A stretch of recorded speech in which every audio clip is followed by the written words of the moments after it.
In 1587, over 100 English men, women, and children crossed the Atlantic to build a new life in the New World.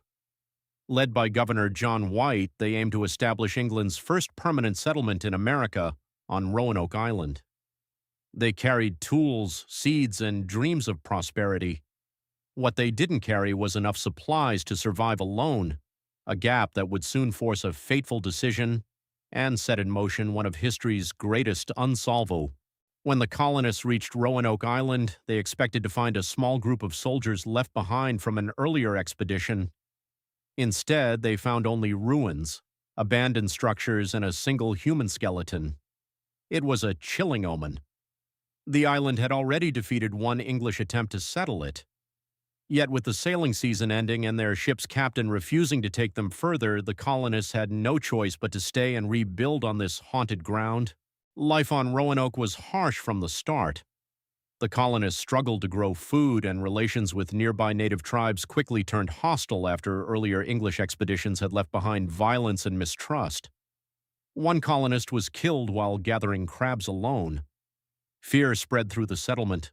Supplies dwindled fast, and it became painfully clear that without more food and reinforcements from England, this fragile colony would not survive its first year in the New World. With the colony desperate for supplies, the settlers begged John White to sail back to England for help.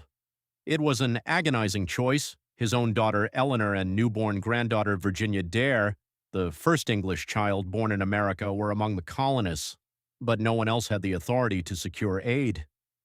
Reluctantly, White boarded a ship and left his family behind, promising to return within months.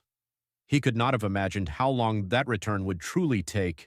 John White's promise to return quickly collided with history. As he reached England, the country plunged into open war with Spain. Every available ship, including the ones meant for Roanoke, was seized for the coming battle against the mighty Spanish Armada. White pleaded and fought to organize a rescue, but the nation's survival came first. Month after month, year after year, he was trapped in England, powerless, while his family waded across an ocean he could not cross. 3 long years passed before John White could finally secure passage back across the Atlantic. 3 years of storms, war, and endless delays, while his imagination tormented him with what might be happening to his daughter, his granddaughter, and the colony he had left behind. When he at last set sail for Roanoke in 1590, hope and dread warred within him. He had no idea what he would find, but nothing could have prepared him for the silence that awaited. When John White finally reached Roanoke, his worst fears gave way to something stranger. The colony was empty.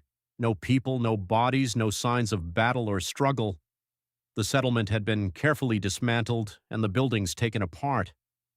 The only clue was a single word carved into a wooden post: Croatoan, the name of a nearby island and a friendly native tribe. There was no cross carved beside it, the agreed signal for danger. His family had simply vanished. Croatoan gave John White hope. His family may have moved to the nearby island of the friendly tribe, but fate was merciless. A violent storm slammed into the coast before he could sail there. His ship, battered and low on supplies, was driven back out to sea. The captain refused to risk the journey any further. White was forced to abandon the search entirely and return to England, never reaching Croatoan, never finding his family, never learning what had become of them. For over 4 centuries, the fate of the Roanoke colonists has haunted historians. The most likely theory is simple and hopeful. They abandoned the failing settlement and integrated with the friendly Croatoan tribe, becoming part of a native community. Later explorers reported native people with gray eyes and English features. Other theories point to disease, starvation, or attack. But with no bodies and no records ever found, no answer has ever been fully proven. Roanoke remains one of history's most enduring mysteries.